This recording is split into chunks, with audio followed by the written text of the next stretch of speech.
आज हम शुरू कर रहे हैं next chapter, chapter number 4, system of the government. इसमें क्या कहा गया है?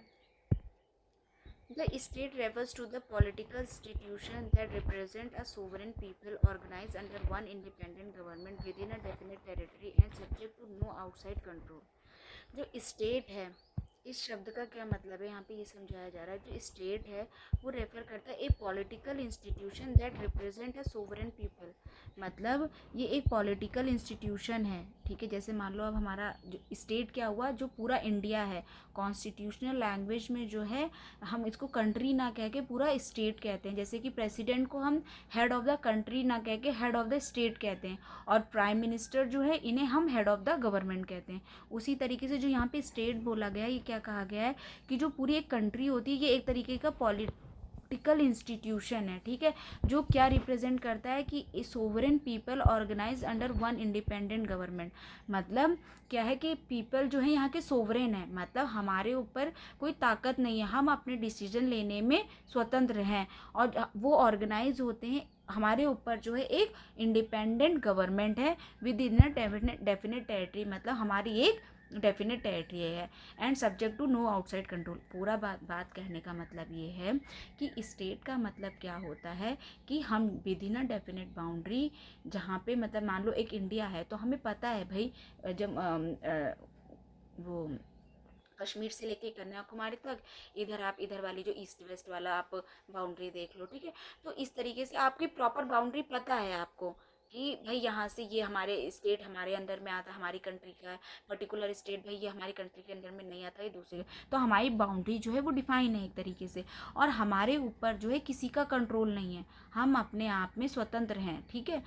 तो ये जो है सारा कुछ स्टेट फॉर्म करता है, ये सब कुछ एक स्टेट के अंदर में आता है। सोवरेन पीपल हैं, हमारी जो डेफिनेट टेरिटरी है, हमारे ऊपर कोई आउटसाइड का कंट्रोल नहीं है, और हम जो है रिप्रेजेंट करते हैं क्या, एक पॉलिटिकल इंस्टीट्यूशन को। तो thus a community of person permanently occupying a definite territory independent और external control and possessing and organize government. तो हम क्या है, एक हमारी जो है मतलब एक तरीके से स्टेट क्या हुआ, अ community of persons permanently occupying a definite territory. अब देखो जो हम यहाँ टेरिटरी में रह रहे हैं इंडिया में, तो ये परमानेंट है, ये कोई हमने लीज पर नहीं ली है कि हमारी कंट्री जो है लीज पर है या भाई किराए पर है, हमें 1 साल बाद, 6 महीने बाद या 10 साल बाद हमें खाली करनी पड़ेगी। ये हमारी कंट्री है, ठीक है। Definite territory independent of external control, और इस पर कोई भी बाहरी कंट्रोल नहीं है, और हम जो है एक ऑर्गेनाइज गवर्नमेंट को प्रोसेस, मतलब कि ऑर्गेनाइज गवर्नमेंट है यहाँ की।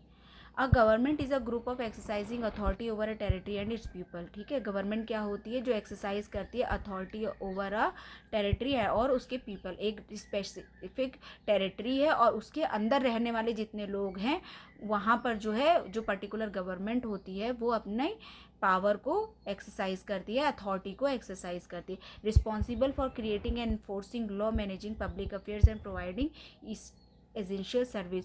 क्या करती है गवर्नमेंट, रिस्पॉन्सिबल किसके लिए होती है, क्रिएट करने के लिए और इन्फोर्स करने के लिए लॉज, वो मैनेज करती है पब्लिक अफेयर्स और प्रोवाइड करती है इसेंशियल सर्विसेज, मतलब जो ज़रूरतें हमारी पूरी करती है, ठीक है।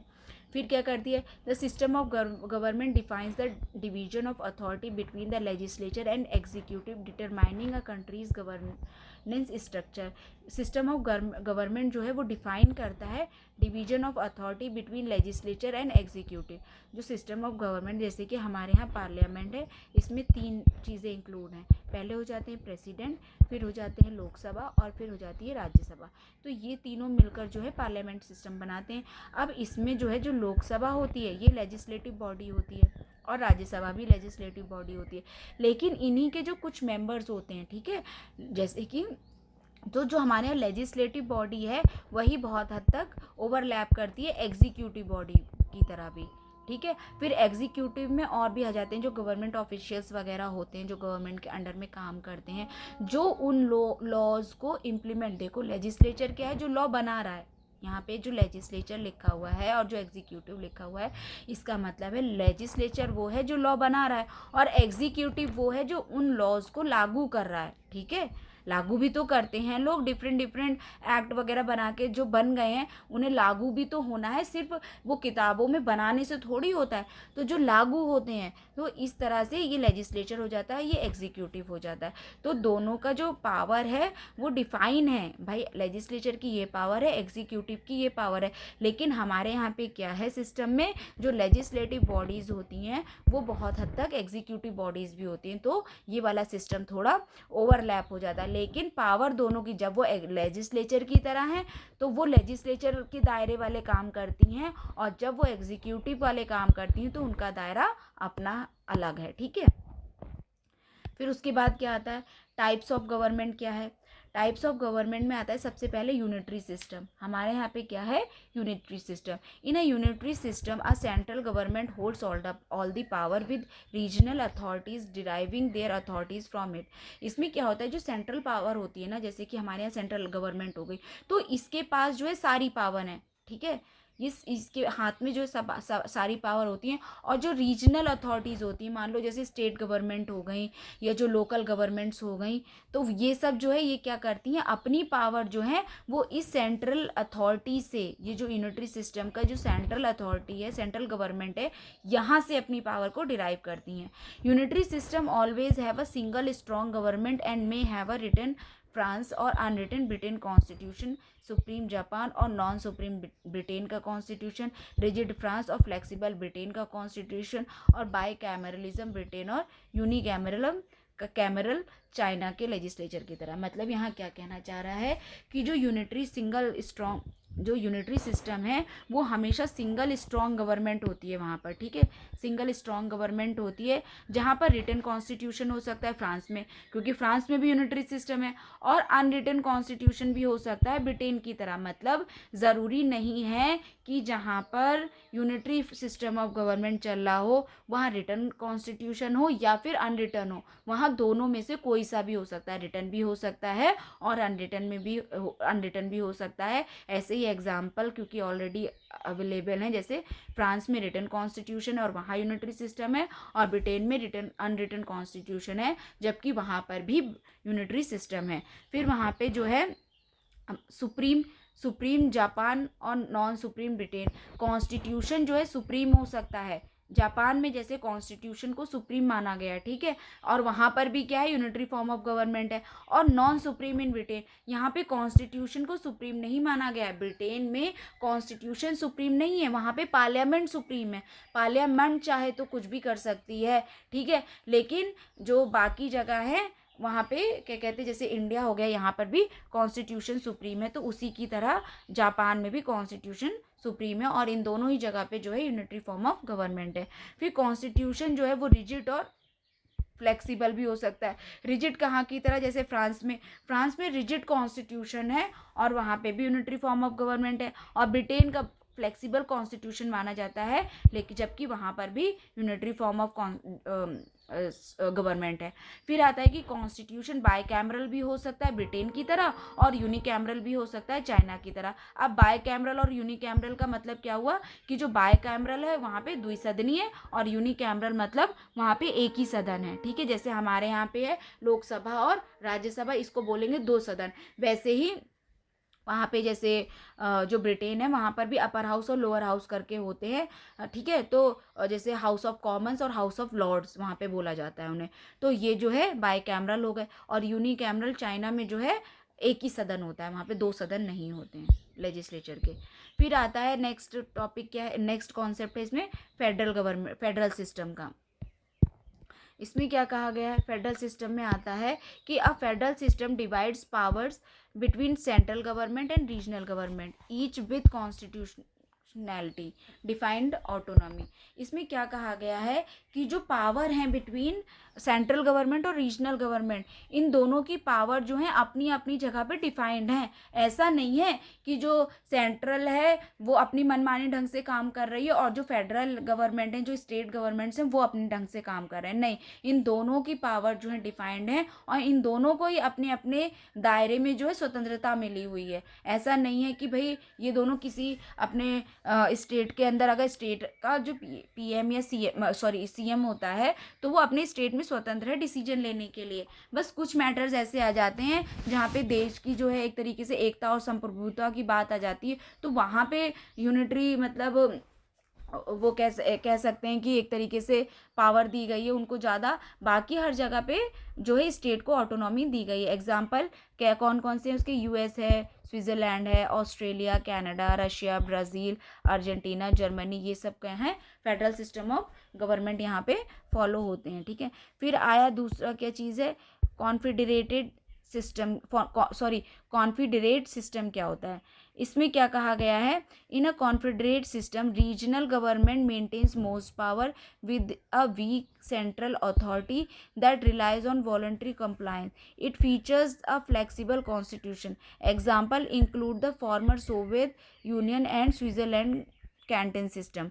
मतलब यहाँ पे ये कहा गया है कि जो रीजनल गवर्नमेंट होती है कॉन्फेडरेट सिस्टम में, वो जो है मेंटेन करती है मोस्ट पावर। ठीक है, मतलब जो एक तरीके से कहा जाए कि अगर स्टेट्स हैं, ठीक है, या फिर जो आप ये कह दो कि जैसे उनसे भी ज़्यादा ऑन, अगर एक सब डिवीज़न पे जाओ तो जो रीजनल डिवीज़न है वो वाली जो गवर्नमेंट्स हैं उनके पास बहुत ज़्यादा पावर होती है, और सेंट्रल जो है वो वीक अथॉरिटी होती है, और वो रिलाइज करती है वॉलंटरी कंप्लायंस पे। मतलब जैसे कि मान लो कि अगर 10 छोटे छोटे सब डिवीज़न हैं, ठीक है, रीजनल गवर्नमेंट के, तो उनमें से अगर मान लो किसी डिसीजन पे 8 या मतलब मेजॉरिटी लोग जिस डिसीजन पे मतलब कि एक तरीके से सहमति दिखाएंगे, तो सेंट्रल गवर्नमेंट को वही डिसीजन मानना पड़ेगा, उसको भी उसी तरफ जाना पड़ेगा जहाँ पे मेजॉरिटी है। तो एक तरीके से कहा जाएगा जो वॉलंटरी कंप्लायंस होता है उस तरीके से वो लोग काम करते हैं। It features a flexible constitution. इसमें कहा जाता है जो कॉन्स्टिट्यूशन होता है, अब देखो भाई सिंपल सी बात है,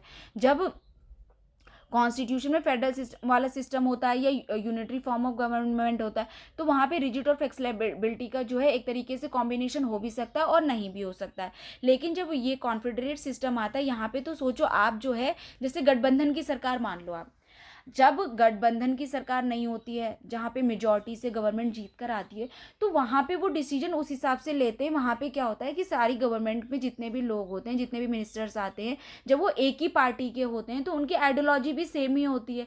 ठीक है, तो वो जब डिसीजन लेते हैं तो वो एक तरफ लेते हैं भाई, उनको जो है फिर अब अपने जो अपना हेड है उसके अंडर में चलना ही पड़ेगा, उनकी बात माननी पड़ेगी, उनकी आइडियोलॉजी सेम हो जाती। लेकिन अगर कहीं पर गठबंधन की सरकार बनकर आती है जहाँ पर जो सेंट्रल अथॉरिटी है वो वीक है हो गई, इस तरीके से क्या हो गया, अब भाई 3 लोगों से मिलकर गठबंधन बना हुआ है, तो उसमें सब लोग अपना अपना फायदा देखेंगे ना, उसमें सिर्फ आप एक आइडियोलॉजी लेके नहीं चल सकते। जब डिफरेंट पार्टीज आके जुड़ी हुई हैं तो सबकी आइडियोलॉजी भी चेंज होगी, तो काम फिर सबकी मर्जी से होना पड़ेगा, वरना वो लोग भैया अपना हाथ खींच लेंगे, आपकी सरकार गिर जाएगी, तो आपको मजबूरी में उनकी बात भी माननी पड़ती है। तो इसी तरीके से जब कॉन्फेडरेट सिस्टम होता है तो वहाँ पे जो है फिर उनको सबकी सहमति से जब चलना पड़ता है, तो यहाँ पे जो है सेंटर जो है एक तरीके से वीक होता है। ऐसा कहाँ पे होता है, जो फॉर्मर सोवियत यूनियन था वहाँ पर, अब तो नहीं है फिलहाल, और जो स्विट्जरलैंड है वहाँ पे जो है कैंटन सिस्टम है वो इसी तरीके पे वर्क करता है।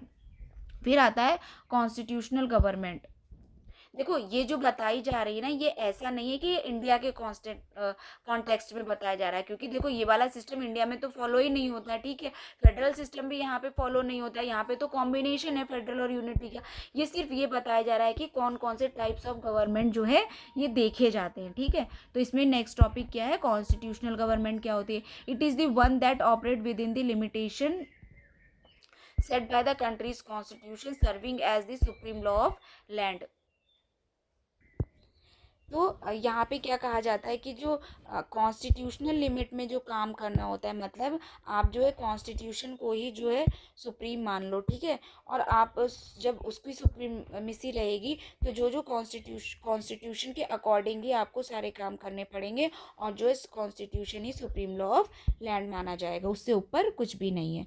फिर आता है the constitutional government places effective restriction on authority of the state in the interest of individual liberty. इसमें क्या होता है, जो कॉन्स्टिट्यूशन गवर्नमेंट होती है वो प्लेस करती है इफेक्टिव रिस्ट्रिक्शन। इफेक्टिव मतलब एक तरीके से जो जिस समय जो उस टाइप के हिसाब से ज़रूरी है, जिसका इफेक्टिव इफेक्टिव रहती है जो restriction on the authority of the state in the interest of the individual liberty.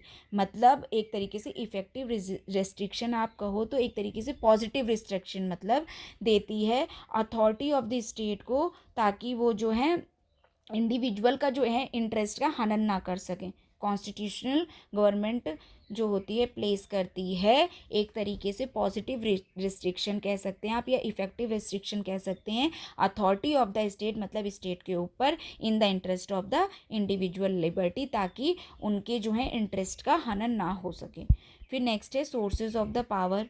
It is the ultimate source of all government power and delineates critical limitations that protects the fundamental right of right of citizen. मतलब ये क्या होता है, constitutional government जो होती है एक तरीके से यहाँ पे जो है सोर्स ऑफ पावर जो है वो यही होता है, ठीक है, कॉन्स्टिट्यूशन। और अगर आप पार्लियामेंट्री फॉर्म ऑफ उसमें देखोगे तो जो डिफरेंट डिफरेंट जो है क्या कहते हैं जजमेंट्स आते रहते हैं उस तरीके से। और फिर उनको ये होता है ना कि मतलब जो कैबिनेट जो मिनिस्टर्स जो चुन के गए हैं तो उनको ये लगता है कि जो जिन लोगों ने हमें चुनकर भेजा है ना, पार्लियामेंट्री फॉर्म ऑफ गवर्नमेंट में क्या होता है कि उनको जो है चुन के जब हमें भेजा, जैसे पार्लियामेंट्री फॉर्म ऑफ गवर्नमेंट हमारे यहाँ पे जहाँ पे पार्लियामेंट सुप्रीम है, मतलब वो बात बोल रही हूँ जहाँ पे पार्लियामेंट सुप्रीम है, जैसे हमारे यहाँ पे कॉन्स्टिट्यूशन सुप्रीम है, तो एक तरीके से ये ना लिमिट करती है अथॉरिटी ऑफ द जो कि मिनिस्टर्स होते हैं जो गवर्नमेंट होती है उनकी अथॉरिटी को थोड़ा बहुत लिमिट करती है। लेकिन जहाँ पे पार्लियामेंट सुप्रीम है वहाँ पर क्या है, उनकी अथॉरिटी पे कोई लिमिटेशन नहीं है। ऐसा बोला जाता है, अगर आप पढ़ेंगे कि जो समझ लो कि अगर वहाँ पर जैसे ब्रिटेन में है वहाँ पे क्या है सुप्रीमेसी है पार्लियामेंट की, तो वहाँ कहा जाता है कि सिर्फ एक लड़के को लड़की बनाना और एक लड़की को लड़का बनाना जैसा काम भी मतलब पार्लियामेंट कर सकती है। वहां पर उसके पास इतनी पावर है, वो जो चाहे कुछ भी कर सकते हैं अपनी कंट्री में। लेकिन बात ये आ जाती है उनको इतनी पावर इसलिए दी गई है ना क्योंकि वहाँ की जनता बहुत अवेयर है। आप सोचो अभी हमारे कंट्री में ऐसी पावर जो है हमारे जो लीडर्स हैं उनको दे दी जाए तो फिर वो तो अपने मनमाने ढंग से काम करने लगेंगे। और फिर यहाँ की जनता को भी ना इतनी नॉलेज नहीं है, इतनी एजुकेटेड नहीं है, इतनी अवेयरनेस नहीं है। हम मतलब हर तबके के अंदर पे लोगों को मतलब ही नहीं होता है कि क्या लागू हो रहा है क्या नहीं हो रहा है। बहुत सी सोसाइटी में ऐसे कॉर्नर्स पड़े हुए हैं जहाँ तक चीज़ें पहुँच ही नहीं पाती हैं। क्या कौन सी स्कीम चल रही है, क्या किसका फ़ायदा उठाना चाहिए, उसके लिए कहाँ सुप्रीम कोर्ट तक, मतलब सोचो फ्री लीगल सर्विस दे रखी फिर भी बहुत सी सोसाइटी ऐसी है जो मतलब कि वहाँ तक पहुँच ही नहीं पाती है। तो इसलिए ना यहाँ पर ना सुप्रीमेसी ऑफ पार्लियामेंट आप दे नहीं सकते। वहाँ पर दे रखा है, वहाँ पे भाई जनता बहुत एजुकेटेड है, आप उनके अधिकारों का हनन अपने मनमाने ढंग से कर ही नहीं सकते हो। वहाँ पर जो है वो खुद अपने लिए आवाज़ उठाएंगे, ठीक है।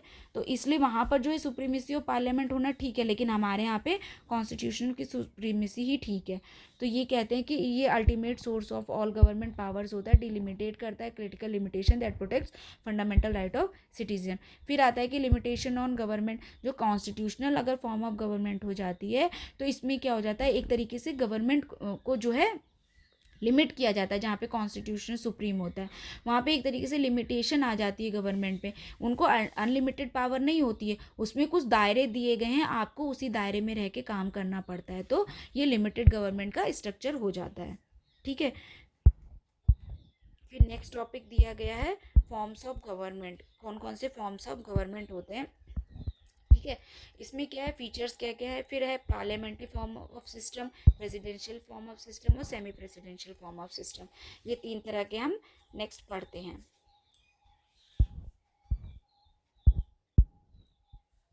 पहला कहा गया एग्जीक्यूटिव अथॉरिटी। एग्जीक्यूटिव अथॉरिटी क्या होता है, prime minister leads derives authority from parliament. इसमें क्या होता है, पार्लियामेंट्री सिस्टम में क्या होता है, जो प्राइम मिनिस्टर होते हैं ये जो है एक तरीके के लीडर होते हैं, ठीक है। एग्जीक्यूटिव अथॉरिटी में जो लॉज को इम्प्लीमेंट करते हैं वो एग्जीक्यूटिव जो होते हैं सब में, उसमें जो है लीडर जो होते हैं हमारे यहाँ पे पार्लियामेंट्री फॉर्म ऑफ सिस्टम में क्या होते हैं, वो होते हैं प्राइम मिनिस्टर, वो लीड करते हैं, ठीक है। और उनकी वो जो है ड्राइव करते हैं अपनी सारी अथॉरिटी फ्रॉम पार्लियामेंट। और प्रेसिडेंशियल फॉर्म ऑफ सिस्टम में क्या होता है, जो प्रेसिडेंट होते हैं वो बोथ होता है, हेड ऑफ द स्टेट भी होता है और हेड ऑफ द गवर्नमेंट भी होता है, इलेक्टेड इंडिपेंडेंटली। मतलब यहाँ पे कहने का क्या मतलब है, जो प्रेसिडेंशियल सिस्टम होता है यहाँ पे जो हेड ऑफ द स्टेट, यानी कि यहाँ पे जैसे देखो, यहाँ से देखो आप, यहाँ पे पार्लियामेंट्री सिस्टम में हेड ऑफ द स्टेट कौन होता है, वो होता है हेड ऑफ द स्टेट, जो होता है वो प्रेसिडेंट होता है। तो यहाँ पे भी जो हेड ऑफ द स्टेट है वो प्रेसिडेंट है।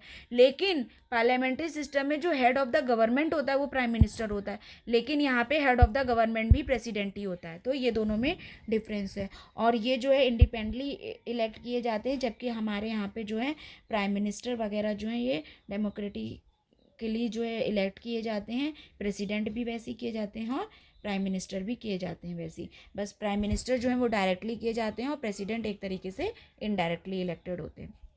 और सेमी प्रेसिडेंशियल में क्या होता है, डुअल एग्जीक्यूटिव होती है, प्रेसिडेंट एंड प्राइम मिनिस्टर दोनों जो है अथॉरिटी को शेयर करते हैं। ठीक है, तो यहाँ पे जो है एग्जीक्यूटिव अथॉरिटी प्राइम मिनिस्टर होते हैं, जबकि प्रेसिडेंशियल सिस्टम में जो है एग्जीक्यूटिव अथॉरिटी कौन होते हैं, वो होते हैं प्रेसिडेंट। फिर आता है relationship with the legislature. Relationship इनका लेजिस्लेचर के साथ कैसा रहता है, पार्लियामेंट्री सिस्टम में जो है prime minister can be removed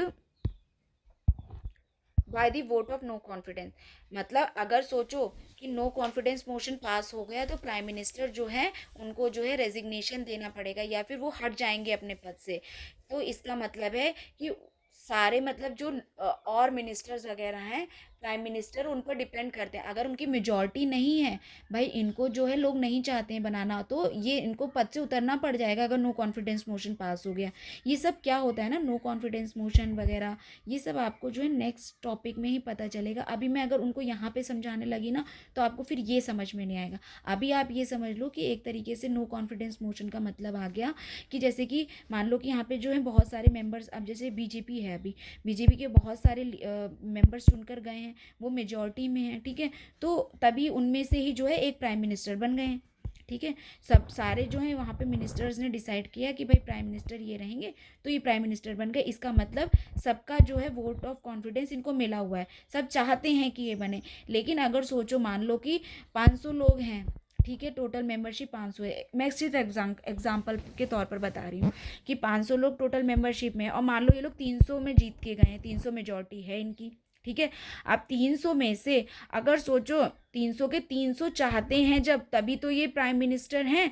अगर इन 300 में से आधे से ज़्यादा लोग जो है, मतलब कि जो लॉ जैसे कि जो मोशन वगैरह पास करा जाए, अगर मेजॉरिटी लोग अगेंस्ट में पास हो जाए इनके लॉ, तो इनको उतरना पड़ जाएगा। मतलब आप जो है अपने जो है खुद की पार्टी में कॉन्फिडेंस नहीं जीत पा रहे हो, तो आप वहाँ के प्रेसिडेंट फिर नहीं रह, वो सॉरी प्राइम मिनिस्टर नहीं रह सकते।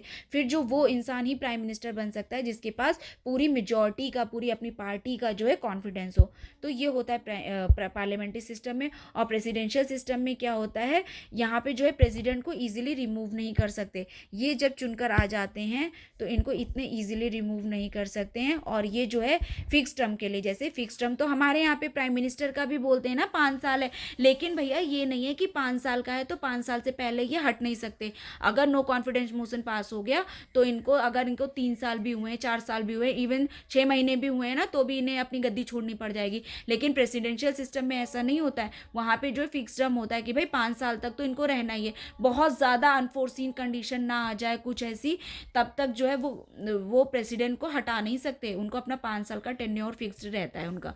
और सेमी प्रेसिडेंशियल में क्या होता है, the president is elected, the prime minister is accountable to the legislature. और प्रेसिडेंट, इसमें क्या होता है, सेमी प्रेसिडेंशियल में जो प्रेसिडेंट होता है वो इलेक्ट किया जाता है, और जो प्राइम मिनिस्टर है वो अकाउंटेबल होता है लेजिस्लेचर को, मतलब उसकी जवाबदेही होती है लेजिस्लेचर के प्रति, अपनी मर्जी से नहीं चल सकता है वो। कैबिनेट कंपोजिशन में क्या होता है, cabinet members are typically form the legislature. जो कैबिनेट मेंबर होते हैं ना, वही जो है लेजिस्लेचर का भी पार्ट होते हैं। ठीक है, जब वो प्राइम मिनिस्टर चुनकर आते हैं तो वो कुछ कुछ जो है कैबिनेट मेंबर बनाते हैं। जैसे कि आप देखो उनके जो है कुछ जो है लगभग 15% कहा जाता है टोटल उसके, उनका जो है कैबिनेट मिनिस्टर बनते हैं उसमें से।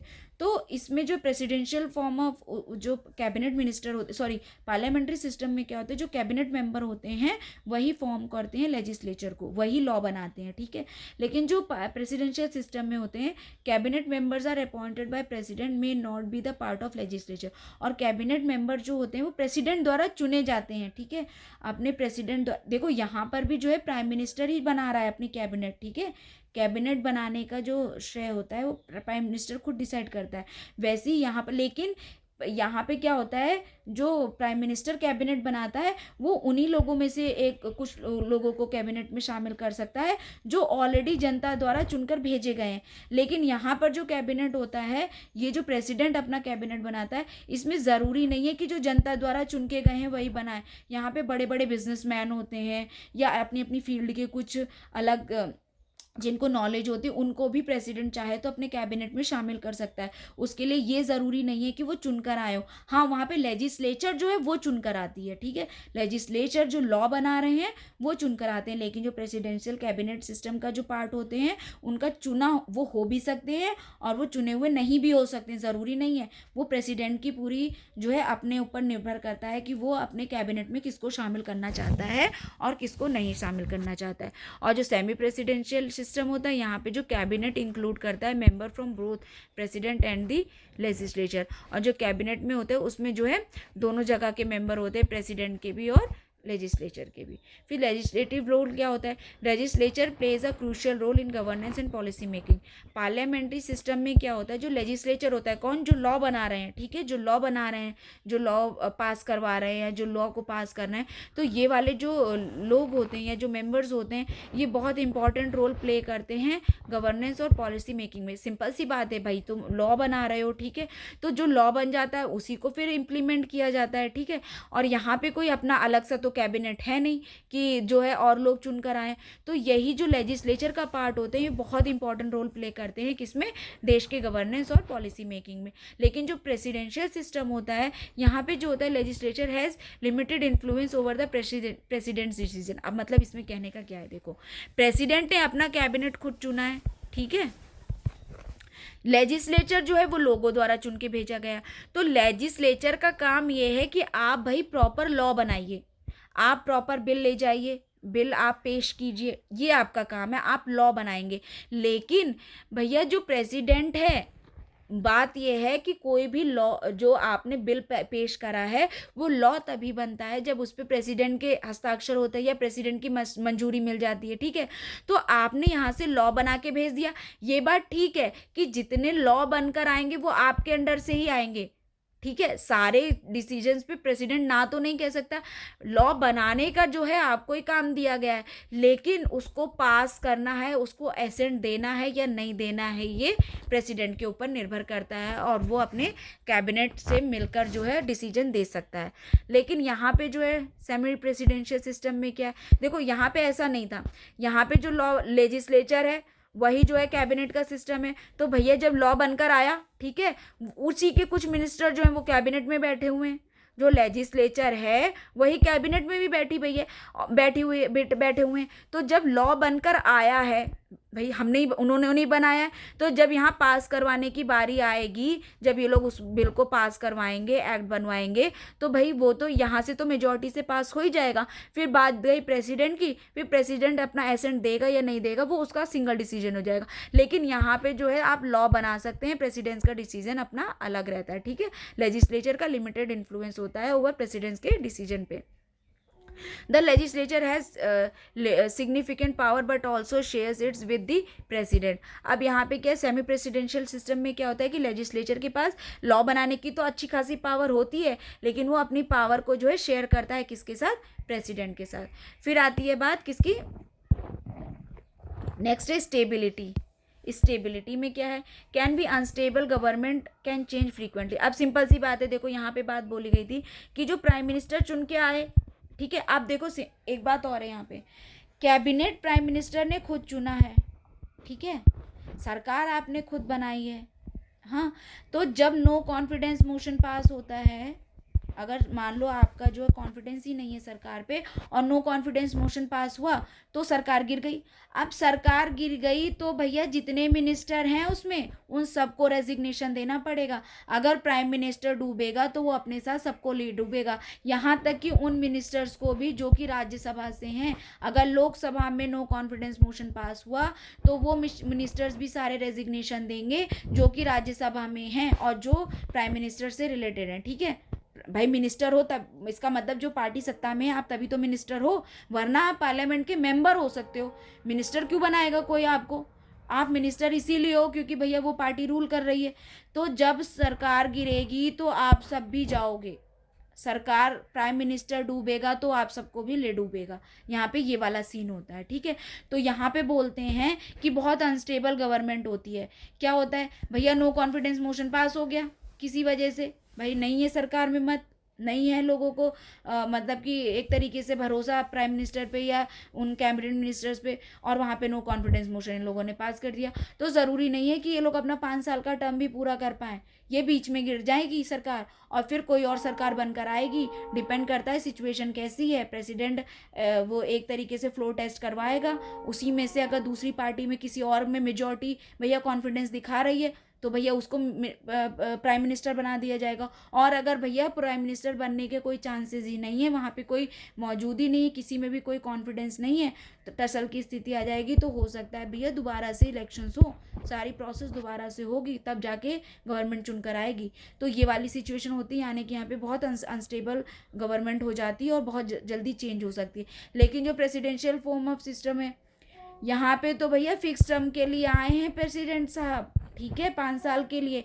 तो यहाँ पे ये नहीं है कि बीच में आप नो कॉन्फिडेंस मोशन पास कर रहे हो या भैया, क्योंकि देखो पार्लियामेंट्री सिस्टम जो होता है ना, ये सारा सिस्टम इसलिए रखा गया है कि मान लो कोई गलत इंसान फोर्स के साथ भाई प्राइम मिनिस्टर बन गया, कल को भाई जनता को वो जो और मिनिस्टर्स हैं उनके नहीं, या कोई अपने मनमाने ढंग से काम कर रहा है, नहीं पसंद आ रहा है सबको, सबने लोगों ने मिलके जो है सरकार गिरा दी। लेकिन यहाँ पे हर चीज़ का बोलते हैं नहीं, लूप होल ढूंढ लेते हैं लोग। कभी कभी ऐसा भी होता है कि सरकारें सिर्फ इसलिए गिर जाती हैं क्योंकि उनके पर्सनल प्रॉफिट जो है नहीं हो पा रहे हैं, पर्सनल बेनिफिट नहीं हो पा रहे हैं। लोग क्या है दूसरी पार्टी से मिल जाते हैं कुछ पैसों के लिए। अब आप अगर दूसरी पार्टी में जाके मिल गए, आपने सरकार गिरा दी। अब भैया सोचो, सरकार गिरने का मतलब है कितना प्रोसेस आपको पूरा करना पड़ेगा, और जो अनस्टेबिलिटी आती है कंट्री में, ये स्टेट में, वो अलग से। इतनी फ्रीक्वेंटली सरकार गिरेंगी तो ना आप पॉलिसी बना पाओगे, ना एक्ट बना पाओगे, बार बार उसी के लिए काम किया जा रहा है कि भाई प्राइम मिनिस्टर ही चुना जा रहा है। और ऐसी जो देश होते हैं ना, फिर उन पर जो है बाहर जो इंटरनेशनल जो है छवि भी उनकी ख़राब होती है कि भैया आप एक स्टेबल गवर्नमेंट तो चला नहीं पा रहे हो, आप भैया दूसरों से रिलेशनशिप क्या निभाओगे, इंटरनेशनल आपकी पहचान खुद ही गड़बड़ हो जाएगी। तो पार्लियामेंट्री सिस्टम का ये एक तरीके से बोल सकते हैं कि नेगेटिव पॉइंट होता है। लेकिन जो प्रेसिडेंशियल सिस्टम होता है, यहाँ पे फिक्स के लिए आए हैं प्रेसिडेंट साहब, तो उन्हें गिराना इतना आसान नहीं है, ठीक है। अब वो सही कर रहे हैं गलत कर रहे हैं वो बात की बात है। ये देखो दोनों तरह से सही और गलत अगर हुआ तो दोनों पे सही होता है। कभी क्या होता है सरकार सही कर रही होती है तब भी गिर जाती है, कभी ये होता है कि भैया मिनिस्टर्स गलत कर रहे हैं तब भी गिरा दे रहे हैं। तो ये तो उनके ऊपर है ना कि भाई कैसी मेंटालिटी लेकर चले। हालांकि सब कुछ इतना आसान नहीं होता है, हर चीज़ के लिए लॉज हैं, प्रोसीजर है, फिर सुप्रीम कोर्ट बैठी हुई है, तो ऐसा कुछ नहीं है कि अपनी मर्जी से करे। लेकिन फिर भी बहुत हद तक लोग लूप होल ढूंढ ही लेते हैं। लेकिन प्रेसिडेंशियल सिस्टम में इसके चांसेस बहुत कम होते हैं, तो वहाँ पे कहा जाता है कि स्टेबल गवर्नमेंट होती है। और जो ये होता है सेमी प्रेसिडेंशियल सिस्टम, इसमें क्या होता है, stability can very dependent on the balance of the power. यहाँ पे क्या है, स्टेबिलिटी जो है वो चेंज होती रहती है, डिपेंड करता है कि बैलेंस ऑफ पावर किसके पास कितना है, उस हिसाब से जो है स्टेबिलिटी होती है। वहाँ पे स्टेबल हो भी सकती है और नहीं भी, अकॉर्डिंग टू द सिचुएशन होता है। फिर आता है डिसीजन मेकिंग की बात। डिसीजन मेकिंग में क्या कहा गया है, डिसीजन मेकिंग में क्या है, quick decision making due to the close ties between the executive and legislature. इसमें वही बात बोली गई। देखो यहाँ पे बहुत ज़्यादा ओवरलैपिंग होती है जो पार्लियामेंट्री सिस्टम होती है। यहाँ पे लेजिस्लेचर जो है और जो एग्जीक्यूटिव है और जो कैबिनेट सिस्टम है, कैबिनेट्स हैं, मिनिस्टर्स हैं, ये सब ओवरलैप करते हैं, ठीक है। लेजिस्लेचर के जो मिनिस्टर्स हैं वो एग्जीक्यूटिव का भी पार्ट होते हैं, एग्जीक्यूटिव वाले जो है वो कैबिनेट का भी पार्ट होते हैं, लेजिस्लेचर वाले जो है वो कैबिनेट का भी पार्ट होते हैं। तो ये सारा सिस्टम जो है इंटर रिलेटेड है एक तरीके से, ओवरलैपिंग बहुत होती है। इसके कुछ मिनिस्टर इसमें है, इसके कुछ मिनिस्टर इसमें है, उसके कुछ मिनिस्टर, हालांकि सबके अपने अपने दायरे हैं, ठीक है। जब ये लेजिस्लेचर होते हैं तो ये लेजिस्लेटिव बॉडी की तरह काम करते हैं, जब ये एग्जीक्यूटिव होते हैं तो एग्जीक्यूटिव की तरह, जब कैबिनेट के डिसीजन लेने हैं तो इनके अपने डिसीजन है। तो यहाँ पे कहा जाता है, मान लो अगर लॉ बनकर आया कोई, ठीक है, कुछ डिसीजन मान लो कैबिनेट ने लिया, उसमें भी उसमें के मिनिस्टर्स थे थोड़े बहुत, फिर उनके जो है जो लेजिस्लेचर बन के आया उस डिसीजन पे, ठीक है, फिर इन लोगों ने लॉ बनाया, इसमें भी इन लोगों की मति एक तरीके से जो है सेम व्यूज़ होंगे। फिर यही एग्जीक्यूटिव में तो टसल वाली स्थिति तो बहुत हद तक कम ही हो जाती है, भाई सब लोग जो है मिलजुल कर काम कर लेते हैं। तो यहाँ पर जो है डिसीजन बहुत जल्दी लिए जाते हैं, क्योंकि इन सब के जो है आपस में जो है क्या कहते हैं ओवरलैपिंग बहुत होती है। एक मिनिस्टर दूसरे का पार्ट होता है दूसरी बॉडी का, तो यहाँ पे आसानी से डिसीजंस लिए जा सकते हैं। लेकिन यहाँ पे क्या होता है, जो प्रेसिडेंशियल सिस्टम होते हैं यहाँ पे बहुत ज़्यादा सेपरेट है, भाई कैबिनेट अलग है, लेजिस्लेचर अलग है, एग्जीक्यूटिव अलग है। तो यहाँ पे जो है एक दूसरे से इन लोगों के जो व्यूज़ हैं वो टसल की स्थिति आ जाती है, दो टकराते हैं एक तरीके से। भाई किसी डिसीजन पे लेजिस्लेचर ने लॉ बनाया, वो चीज़ जो है आगे वाले को पसंद ही नहीं आ रही है, तो वो बार बार जो है उस चीज़ को खारिज कर दे रहे हैं या वापस कर दे रहे हैं, बिल को पास ही नहीं होने दे रहे हैं। तो यहाँ पे जो है डिसीजन बहुत स्लोअर हो जाता है। Decision making can be efficient but may face conflict. यहाँ पे तो वही बात है, जब सेमी प्रेसिडेंशियल सिस्टम है तो यहाँ पे जो है थोड़ा रिजिड भी रहता है और थोड़ा जो है फ्लेक्सिबल भी रहता है, मतलब डिसीजन एफिशिएंटली भी हो सकते हैं और वहाँ पे कॉन्फ्लिक्ट की स्थिति भी आ सकती है, डिपेंड करता है सिचुएशन पे। फिर कॉन्स्टिट्यूशनल फ्लेक्सिबिलिटी क्या है, often more flexible due to evolving nature of the parliamentary practices. जो पार्लियामेंट्री सिस्टम है यहाँ पे क्या होता है, जो कॉन्स्टिट्यूशन है वो थोड़ा फ्लेक्सिबल है। क्या है भाई, समय के हिसाब से उसमें जो है अमेंडमेंट्स होते रहते हैं, चेंजेस होते रहते हैं, तो इसको बोलते हैं कि वहाँ पे फ्लेक्सिबिलिटी जो है, क्योंकि पार्लियामेंट्री सिस्टम है भाई, पार्लियामेंट्री सिस्टम है, वहाँ पे मेंटेलिटीज़ चेंज होती रहेंगी, अलग अलग सिस्टम है, वहाँ पे यूनिटरी फॉर्म ऑफ सिस्टम है, सेंट्रल अथॉरिटी है, आपको उसकी बात माननी पड़ेगी। सारी मोस्टली पावर जो है सेंट्रल अथॉरिटी को दे रखी है, तो आप अगर उस बात को नहीं मानोगे तो आपके लिए मतलब एक तरीके से आप उतने फ्रीक्वेंटली जो है अपने डिसीजंस जो है फिर आप अपनी सरकार को रन ही नहीं कर सकते। तो एक तरीके से आपको जो है पार्लियामेंट के सिस्टम पार्लियामेंट्री सिस्टम में क्या है, इनको जो है यूनिटरी जो सेंट्रल गवर्नमेंट होती है उसके जो है अकॉर्डिंग चलना ही पड़ता है। लेकिन जो प्रेसिडेंशियल सिस्टम होता है यहाँ पर क्या होता है, तो इसीलिए कहा जाता है कि वो जो है इवॉल्व होने के लिए जो फ्लेक्सिबिलिटी रखी गई है, समय के हिसाब से अकॉर्डिंग टू द सिचुएशन जो है उसमें अमेंडमेंट किए जा सके। लेकिन जो प्रेसिडेंशियल सिस्टम है ना, यहाँ पे देखो क्या है, यहाँ पे हर स्टेट अपने आप में बहुत भैया सोचता है कि भाई मेरी पावर अपने आप में ताकतवर हूँ, मैं भी फॉर्म कर रहा हूँ, मैं एक पिलर हूँ, ठीक है, गवर्नमेंट बनाने का। अगर मैं हटा तो गवर्नमेंट हट जाएगी, मतलब गवर्नमेंट पे थोड़ा बहुत ही इफेक्ट पड़ेगा। तो यहाँ पे सबके डिसीजन जो है नीचे वालों के बहुत इंपॉर्टेंट होते हैं, ये सब मिल के जो है यूनिटरी मतलब प्रेसिडेंट को एक तरीके से बना रहे होते हैं। तो यहाँ पे जो है ये लोग अपने अपने आप में बहुत ताकतवर होते हैं, तो इनको जो है एक तरीके से पावर को सेपरेट कर रखा है ताकि भाई एक दूसरे में इंटरफेयर ना कर सकें। सोचो ये वाला इसको थोड़ी ज़्यादा पावर मिल जाएगा तो ये बाकी सबको दबाने की कोशिश नहीं करेगा। तो यहाँ पे जो है सेपरेशन ऑफ पावर जो है बहुत सही से किया गया है, इसीलिए यहाँ पे कॉन्स्टिट्यूशन जो है बहुत रिजिड है। यहाँ पे कॉन्स्टिट्यूशन रिजिड भी हो सकता है और फ्लेक्सिबल भी हो सकता है, डिपेंड करता है बैलेंस ऑफ पावर में। फिर एग्जाम्पल कंट्रीज़ कौन कौन सी हो गई, जो पार्लियामेंट्री सिस्टम है वो कहाँ कहाँ पे, यूनाइटेड किंगडम में है, इंडिया में है और कनाडा टाइप में है, और भी जगह है, फिलहाल ये 3 दिए गए हैं। और जो प्रेसिडेंशियल सिस्टम है यूनाइटेड स्टेट्स में है, ब्राज़ील में है, मेक्सिको में है। और जो सेमी प्रेसिडेंशियल सिस्टम है ये कहाँ पे, फ्रांस में है, रशिया में है और यूक्रेन जैसी कंट्रीज़ में है। फिर आते हैं मेरिट्स और डीमेरिट्स पे। मेरिट्स क्या होते हैं पार्लियामेंट्री सिस्टम के, मेरिट्स हैं कि ये हार्मनी बिटवीन लेजिस्लेचर और एग्जीक्यूटिव होता है, मतलब यहाँ पे बहुत ज़्यादा हार्मनी रहती है, किसमें, शांति वाला काम रहता है, भाई तुम अपना काम कर रहे हो, मैं अपना काम कर रहा हूँ, दोनों का काम चल रहा है। रिस्पॉन्सिबल गवर्नमेंट होती है, आंसरेबल टू पार्लियामेंट होती है। यहाँ पे क्या होता है कि भाई गवर्नमेंट को रिस्पॉन्सिबिलिटी लेनी होती है। अब भाई कोई डिसीजन बनाया गया है तो भाई वो सारे मेंबर्स के अकॉर्डिंग होने चाहिए भैया, वरना नो कॉन्फिडेंस मोशन पास हो जाएगा और आपकी सरकार गिर जाएगी। फिर है power is in centralise cabinet ensures collective authority. और यहाँ पे जो है पार्लियामेंट जो है बहुत ज़्यादा सेंट्रलाइज नहीं है, जो कैबिनेट है कैबिनेट मिनिस्टर हैं वो इंश्योर करते हैं कलेक्टिव अथॉरिटी, मतलब कि जो पावर है वो सबसे मिलकर बनी हुई है, ठीक है, कैबिनेट में, क्योंकि सारे मिनिस्टर्स जो हैं उनके पास अपने पावर है, भाई अपना एक एक वोट तो है ही, अगर भाई उसमें से मेजॉरिटी लोग जो है आपके अगेंस्ट में आएंगे तो आप फिर गवर्नमेंट नहीं चला सकते, आपको जो है वहाँ से मतलब एक तरीके से गवर्नमेंट गिर जाएगी, ठीक है। तो यहाँ पे जो है पावर बहुत ज़्यादा सेंट्रलाइज नहीं होती और कलेक्टिव अथॉरिटी होती है। Opposition can serve as an alternative if the ruling party loses majority.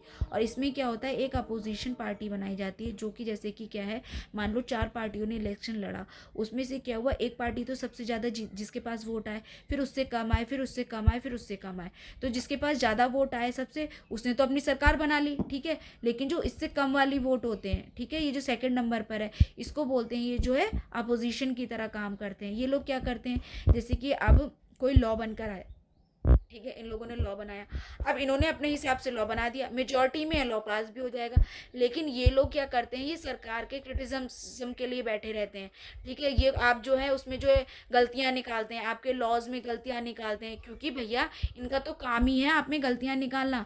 Opposition में बैठे हुए हैं, ये सरकार हार गई है एक तरीके से, तो ये जो है ऑल्टरनेटिव की तरह काम करते थे, सरकार की गलतियां बताते थे, और जब ये सरकार अगर गलती से गिर जाए तो इसके चांसेस होते हैं बहुत हद तक सरकार बनाने के, बहुत हद तक चांसेस होते हैं, मगर ये हार्ड एंड फास्ट रूल नहीं है कि यही सरकार फिर सेकंड मेजॉरिटी वाली सरकार बना लेगी, नहीं, ऐसा कुछ नहीं है। प्रॉपर उसके लिए रूल्स एंड प्रोसीजर्स फॉलो होते हैं, तभी सरकार बनती है। फिर है कि जो काउंसिल ऑफ मिनिस्टर्स होते हैं reflect with wide representation to diverse section in the governance. इसमें जो काउंसिल ऑफ मिनिस्टर्स होते हैं, देखो कैबिनेट अलग होता है, काउंसिल ऑफ मिनिस्टर्स अलग होते हैं, मिनिस्टर अलग होते हैं, मिनिस्टर ऑफ स्टेट अलग होते हैं, मेंबर्स ऑफ द पार्लियामेंट अलग टाइप के होते हैं। तो ये सब जो है क्या कहते हैं, हम आगे नेक्स्ट पढ़ेंगे, फिलहाल आप यहाँ पे समझ लीजिए जो काउंसिल ऑफ मिनिस्टर्स होते हैं ये क्या होते हैं कि रिफ्लेक्ट्स विद वाइड, अच्छा मैंने ऊपर शायद बोला था जो कैबिनेट होते हैं वो लगभग 15% से ज़्यादा के होते हैं, तो वो गलत है, वो कैबिनेट नहीं होते हैं, वो काउंसिल ऑफ मिनिस्टर होते हैं जो लगभग 15% होता है टोटल का, ठीक है। तो वो जो है काउंसिल ऑफ मिनिस्टर होता है, और जो कैबिनेट होते हैं वो उनमें से भी बहुत इंपॉर्टेंट जो मिनिस्ट्रीज हो गई उनको जो है प्राइम मिनिस्टर अपने कैबिनेट में शामिल करते हैं, ठीक है। वो वहाँ का जो है मैं यहाँ पे करेक्ट कर दे रही हूँ। चलो अभी क्या बोल रहे हैं, जो काउंसिल ऑफ मिनिस्टर हैं वो बहुत अलग अलग, देखो हर सेक्शन ऑफ द सोसाइटी ने अपना एक मिनिस्टर चुन के भेजा है, यहाँ पे कोई ये नहीं है कि भाई एक जना चुन के भेज रहा है, ठीक है। तो यहाँ पे हर सेक्शन ऑफ सोसाइटी का रिप्रेजेंटेशन रहता है, क्योंकि डेमोक्रेटिक फॉर्म ऑफ गवर्नमेंट है, ठीक है। तो यहाँ पे सब लोग हर सोसाइटी के सब चुन के जाते हैं, फिर तो यहाँ पे जो है वाइड सब लोग अपनी अपनी बात रखेंगे। मान लो देखो वहाँ पे क्या है, माइनॉरिटीज़ का भी रिप्रेजेंटेशन है, ठीक है, एससीज का है, एससी वुमेन्स हैं, तो ये सारे तबके के जब लोग वहाँ पे पहुँचते हैं तो सब अपने अपनी बातें रखते हैं, सब अलग अलग सेक्शन से आए हुए हैं, क्योंकि तो उन्हें सबकी स्थिति पता है, तो गवर्नेंस उसी तरीके से होता है। यहाँ पे क्या है, प्रेसिडेंशियल सिस्टम के मेरिट्स क्या है, यहाँ पे भाई स्टेबल गवर्नमेंट होती है, अभी हमने पढ़ा है। यहाँ पे डेफिनेटनेस होती है पॉलिसीज़ में, ठीक है। यहाँ पे क्या है भाई, 4 तरह के लोग आए हैं, ठीक है, अलग अलग तबके से, तो भाई अलग अलग तरह की वो अपने आप को कहेंगे कि भाई मेरे लिए डिसीजन लिया जाए, हमारी सोसाइटी के लिए वर्क किया जाए, या मेरा जो सेक्शन ऑफ द सोसाइटी है उसके लिए लॉज बने। लेकिन यहाँ पे जो है क्योंकि इस टाइप का जो है टसल नहीं होता है, वहाँ पे जो है एक तरीके से डेफिनेट होते हैं पॉलिसीज़ में, क्योंकि वहाँ पे जो इस तरीके की प्रॉब्लम नहीं आती कि सब लोग अपने अपने सेक्शन, मतलब वहाँ पे भी होता होगा डिसीजन लेकिन इतना टसल नहीं होता है। फिर based on separation of power, यहाँ पे पावर्स जो है बहुत ज़्यादा सेपरेट है, जैसे यहाँ पे मैंने कहा कि कैबिनेट जो है लेजिस्लेचर का भी पार्ट होता है, और जो लेजिस्लेचर है वो एग्जीक्यूटिव का भी पार्ट होता है, एग्जीक्यूटिव जो है वो कैबिनेट का भी पार्ट होता है। तो इस तरीके से क्या है कि ना सेपरेशन ऑफ पावर उतना क्लियर नहीं होता, हालांकि वो लोग अपने अपने दायरे में काम करते हैं, लेकिन जब भाई एग्जीक्यूटिव जो है लेजिस्लेचर का पार्ट है तो उसने उसमें भी तो डिसीजन लिया है ना, तो उसी तरीके से पावर उसके पास वो वाली भी थी ना, तीनों पावर थी, तो लेकिन यहाँ पे जो है सेपरेशन ऑफ पावर होता है। फिर गवर्नमेंट बाय एक्सपर्ट्स होती है, यहाँ पे क्या होता है, जो प्रेसिडेंट जो अपने कैबिनेट चुन के लाता है ना, वो अपनी अपनी फील्ड के जो है एक्सपर्ट्स होते हैं, ठीक है। तो वो जब आते हैं वहाँ पे ऊपर, तो ये लोग क्या करते हैं भाई, उस पर्टिकुलर डिसीजन लेना है, अगर आपको मान लो कि एक इंसान है जो साइंटिफिक मतलब उसको नॉलेज है, वो साइंटिफिक फील्ड से जो है रिलेशन रखता है, और वो वहाँ पे पहुँचा हो कैबिनेट में, तो जब कोई ऐसे डिसीजन लिए जाएंगे, मान लो देश में, जैसे कि मान लो कि स्पेस वाला है, या कोई साइंटिफिक आपको चेंज करना है, मॉडर्न टेक्नोलॉजी लानी है कुछ, तो वो ये बंदा बहुत अच्छे से बता पाएगा, ठीक है। उसको इस चीज़ की नॉलेज होगी, रिसर्च कर रखी होगी उसने, उसके बारे में पढ़ रखा होगा, उसको सब कुछ पता होगा, तो जब वो डिसीजन लेगा तो वो एक हद तक मतलब एक तरीके से बहुत सही डिसीजन होगा उस पर्टिकुलर फील्ड के बारे में। तो यहाँ पे जो गवर्नमेंट बनती है वो एक्सपर्ट्स द्वारा बनती है अपनी अपनी फील्ड के। लेकिन यहाँ पे क्या है भाई, अब मिनिस्टर खड़ा हुआ है, 4 लोग खड़े हैं, उसमें से आप एक को तो वोट दोगे या फिर ना दो वोट, ठीक है, फिर अगले कोई 4 खड़े होकर आएंगे।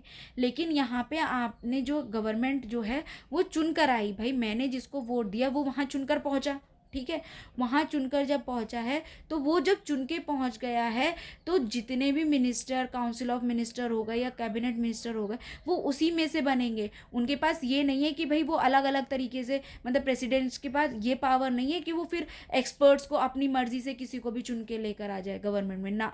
वहाँ पे ये चीज़ नहीं होती, वहाँ पे एक्सपर्ट्स की गवर्नमेंट नहीं होती यहाँ पे, जबकि प्रेसिडेंशियल फॉर्म में ये होता है। फिर आता है कि direct mandate from the electorate enhance legitimacy, मतलब direct mandate from the electorate enhance the legitimacy. तो इसमें ये कह रहे हैं कि मतलब जनता होती है ना, उनके जो प्रत्यक्ष, मतलब एक तरीके से जो उन्होंने डायरेक्ट जो है आपको इलेक्ट करके जो भेजा है, जो वो तो उस चीज़ की जो है मतलब कि बढ़ावा देता है एक तरीके से, जो आप उसकी लेजिटिमेसी को, ठीक है, उसको बढ़ावा देता है कि जो आप डायरेक्ट चुनकर आए हो जनता द्वारा, तो आप एक तरीके से उसकी उसी एवज में काम करो, एक तरीके से ये कह सकते हैं। मतलब आप अगर क्लियरली समझो तो मतलब यहाँ पे ये कहा जा रहा है कि देखो यहाँ पे जो है, क्योंकि ना अलग अलग सेक्शन ऑफ द सोसाइटी से जाते हैं, तो देखो आप कभी भी जाओ देखोगे ना इलेक्शन के टाइम पर वो लोग वोट जो है ना अपना, मतलब कहेंगे कि भाई एक पर्टिकुलर समुदाय को लेकर वोट मांगेंगे, मतलब लोग अलग अलग खड़े हो जाते हैं कि भाई ये माइनॉरिटी लीडर है या ये एससी लीडर है, तो ये उस चीज़ के नाम पर वोट मांग रहे होते हैं। लेकिन यहाँ पर ऐसा कुछ नहीं होता है, मतलब ये लोग जो है ना वोट मांगते हैं, ये नहीं कहते हैं मैं particular section of the society का लीडर हूँ या मैं वहाँ से आया हूँ, ठीक है, तो मुझे इस नाम पे, जैसे कि अरे बहुत सारा होता है, जैसे इंडिया मतलब इंडिया में भाई जब इलेक्शंस होते हैं तो आपने बहुत बार देखा होगा कि वो वाली कम्युनिटी का जीत कर आ गए हैं, तो भाई उनका ही फ़ायदा होगा, तो इसलिए लोग क्या सोचते हैं कि भाई मेरी कम्युनिटी वाला जीते। कम्युनिटी वाला बहुत यहाँ पे भीड़ चाल चढ़ती है कि भैया इंसान खड़ा हो गया अगर और वो पर्टिकुलर कम्युनिटी का है, तो उसके फेवर में उस कम्युनिटी के लोग जो है वोट डाल देंगे। वो ये नहीं देखेंगे कि ये जो है मतलब सही इंसान है, वोट डालने लायक है या नहीं है, लेकिन वो जो है क्या कहते हैं, वोट डालने पे से मतलब रखते हैं सिर्फ, बस उन्हें इससे मतलब नहीं है कि वो इंसान मतलब लीडरशिप के लायक है भी कि नहीं। तो ये चीज़ हो गई एक तरीके से डायरेक्ट मैंडेट का मतलब, ठीक है, आप समझ में आ गया होगा। अब सेमी प्रेसिडेंशियल में क्या होता है, ये कंबाइन करता है स्ट्रेंथ ऑफ बोथ सिस्टम, ठीक है, मतलब इसके पास दोनों की स्ट्रेंथ पावर होती है। फिर फ्लेक्सिबल होता है ये, तो ठीक है, डिस्ट्रीब्यूशन ऑफ पावर में ये इंकरेज करता है कॉपरेशन। अब भाई सेमी प्रेसिडेंशियल है तो ये कॉपरेशन को तो इंकरेज करेगा ही कि भाई दोनों लोग मिलजुल कर काम करो। स्टेबल लीडरशिप तो होती है। और यहाँ पे क्या होता है, parliament can remove an unpopular PM ensuring stability. और यहाँ पे क्या होता है, जैसे कि अगर कोई चुनकर आया भी है और अगर वो बहुत पॉपुलर पीएम नहीं है, तो उसको जो है पीएम नहीं बनाया जाएगा। मतलब एक जनता के बीच में जिसकी छवि बहुत अच्छी है वही पीएम बनेगा। दूसरा क्या कहते हैं, चेक्स एंड बैलेंस वाला सिस्टम रहता है यहाँ पे, मतलब आपकी रिस्पॉन्सिबिलिटी है, देखा जाएगा आप जिस डिसीजन पे काम कर रहे हो ना, तो वो भाई सही है या नहीं गलत है, इसका चेक एंड बैलेंस रखा जाएगा proper. Alignment with the development होता है। And independent PM fosters political and economic growth, वो पॉलिटिकल और इकोनॉमिक ग्रोथ के लिए काम करेगा। फिर डीमेरिट्स क्या है, यहाँ पे क्या है, loss of majority can lead to frequent changes of the government. ये हमने पढ़ रखा है कि अनस्टेबल गवर्नमेंट होता है, अगर मेजॉरिटी को लूज करा तो गवर्नमेंट बहुत फ्रीक्वेंटली चेंज हो जाएगी। फिर क्या है, new government often alter existing policy. अब क्या हुआ भाई, इसीलिए यहाँ पे पॉलिसीज भी अनस्टेबल रहती। क्या है भाई, पहले वाली गवर्नमेंट ने अपने हिसाब से कुछ पॉलिसीज चलाई थी। अब जो पॉलिसीज और एक्ट बनकर आते हैं वो सिर्फ 2 दिन या 4 दिन के लिए थोड़ी होते हैं, वो तो कुछ दिन के लिए बनकर आते हैं। उनमें टाइम भी अच्छा खासा लगता है किसी चीज़ को बनाने में, लागू करने में। लेकिन जब नई गवर्नमेंट आती है उसकी आइडियोलॉजी बिल्कुल चेंज होती है, तो वो सबसे पहले आके क्या करते हैं, जो पुराने लोगों ने लॉज बना रखे हैं उनको चेंज करेंगे, उनकी चीज़ों को चेंज करेंगे।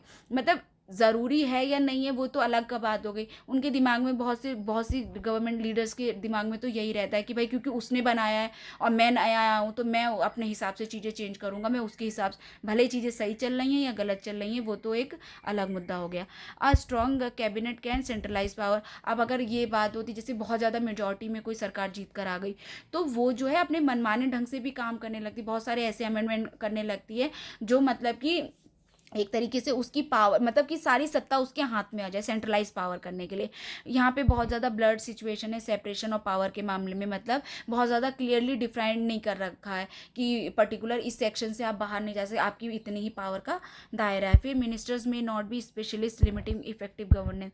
अब यहाँ पे क्या होता है, जब स्पेशलिस्ट नहीं होगे तो आप उतना ज़्यादा जो है इफेक्टिव डिसीजन ले नहीं पाओगे। इफेक्टिव गवर्नेंस के मामले में भाई मिनिस्टर जो, देखो आप नॉर्मल देख लो ना, ऐसे ऐसे लोग मिनिस्टर्स चुन के चले जाते हैं, पॉपुलैरिटी तो है उनकी, लेकिन उनको जो है मतलब उस फील्ड में ना कोई नॉलेज है ना कुछ है, लेकिन उस मिनिस्ट्री के मिनिस्टर बन के बैठे हुए हैं। अब भाई वही है, क्या कह सकते हैं, जब चुन के गए हैं तो वो बनेंगे, लेकिन वो कोई अपनी फील्ड के एक्सपर्ट नहीं होते। और कुछ फील्ड जो है वो एक्सपर्ट ही मांगती हैं, वहाँ पे लीडरशिप से ज़्यादा एक्सपर्ट की ज़रूरत होती है, जो एक्सपर्ट लीडरशिप दे, ठीक है, अपनी फील्ड का। फिर प्रेसिडेंशियल फॉर्म ऑफ गवर्नमेंट के क्या डिमेरिट्स होते हैं, यहाँ पे कॉन्फ्लिक्ट बहुत होता है, क्योंकि यहाँ पे सेपरेशन ऑफ पावर होता है, इन दोनों में टसल चलता रहता है। लेजिस्लेचर जो बनाती है उससे एग्जीक्यूटिव को दिक्कत होती है, जो एग्जीक्यूटिव लागू करना चाहता है वो लेजिस्लेचर बना नहीं पाता, इस तरीके के डिसीजंस होते रहते हैं। फिर नॉन रिस्पॉन्सिबल गवर्नमेंट होती है, क्योंकि यहाँ पे गवर्नमेंट गिरने का तो डर होता नहीं है, तो ये लोग अपने मनमाने ढंग से काम करते हैं, क्योंकि यहाँ पे स्टेबल गवर्नमेंट है तो वो रिस्पॉन्सिबिलिटी नहीं लेती है किसी चीज़ की। में लीड टू ऑटोक्रेसी, यहाँ पे भी ऑटोक्रेसी वाला सीन आ जाता है। भाई जब स्टेबल है तो वो अपने हिसाब से काम करती है, क्योंकि उसके पास, तो वो अपने मनमाने ढंग से डिसीजंस लेती है। नैरो रिप्रेजेंटेशन होता है, क्योंकि भैया यहाँ पे हर सेक्शन का सोसाइटी का लीडर पहुँचता नहीं है।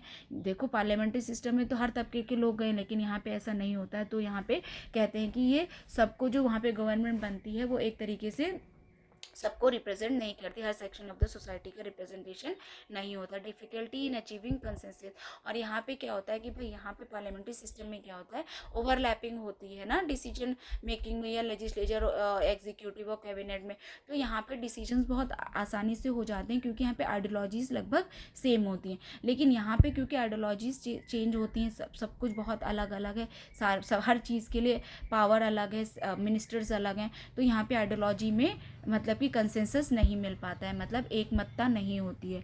सेमी प्रेसिडेंशियल सिस्टम के डिमेरिट्स क्या हैं, यहाँ पे potential for conflict between president और PM leading to the inefficiency, यहाँ पे प्रेसिडेंट और पीएम के बीच में टसल की स्थिति आ जाती है। फिर unclear responsibility for policy outcome, यहाँ पे किसी की रिस्पॉन्स है, क्योंकि यही बात है ना, दोनों ने मिलकर डिसीजन लिया, तो कोई भी ना, जब कोई मामला मान लो फंस गया या कहीं पे कुछ गलत हुआ, तो फिर वहाँ पे ना कोई भी बाहर निकल कर आकर ये रिस्पॉन्सिबिलिटी नहीं लेता है कि हाँ ये भाई चीज़ गलत हो गई है, दोनों फिर वही बात आएगी कि एक दूसरे पे टालते रहेंगे बस। वोट ऑफ कॉन्फिडेंस में डिस्टर्ब दी लेजिस्लेचर प्रोसेस, और जो वोट ऑफ कॉन्फिडेंस होता है यहाँ पर भी होता है ये वाला सीन कि सरकार गिर सकती है, तो ये भी जो है लेजिस्लेटिव प्रोसेस को डिस्टर्ब कर सकता है। फिर unpopular policies can be deflected to the PM of curing true accountability, यहाँ पे क्या होता है कि जो अनपॉपुलर पॉलिसीज होती हैं वो जो है ट्रू अकाउंटेबिलिटी जो पीएम की होती है ना, उनको जो है ऑब्सक्योर कर सकती हैं। मतलब कि वही बात है, देखो जब डिसीजन प्रेसिडेंट और पीएम मिलके दोनों ले रहे हैं, तो इनकी अकाउंटेबिलिटी जो है ना वो भी भाई वैसी 50-50 या वैसी रहती है कि भाई कोई अपना अकाउंटेबल नहीं होता है अपनी पॉलिसीज़ को लेकर। इन्होंने पॉलिसीज़ बना दी, भाई कोशिश तो सबकी रहती है कि जब सरकार के लीडर हैं वो, तो वो जो भी काम करेंगे वो जनता की भलाई के लिए करेंगे, लेकिन सोचना और फील्ड में वो होना, वो दोनों अलग अलग मैटर। अगर किसी भी बात के लिए कुछ चीज़ें गलत भी हो गई तो उनके लिए अकाउंटेबिलिटी लेने वाला कोई नहीं होता है। तो ये अब तक हमने यहाँ तक ख़त्म कर लिया। अब हम जो है अगला टॉपिक जो है सिस्टम ऑफ द गवर्नमेंट जो है नेक्स्ट पार्ट में करेंगे। Thank you.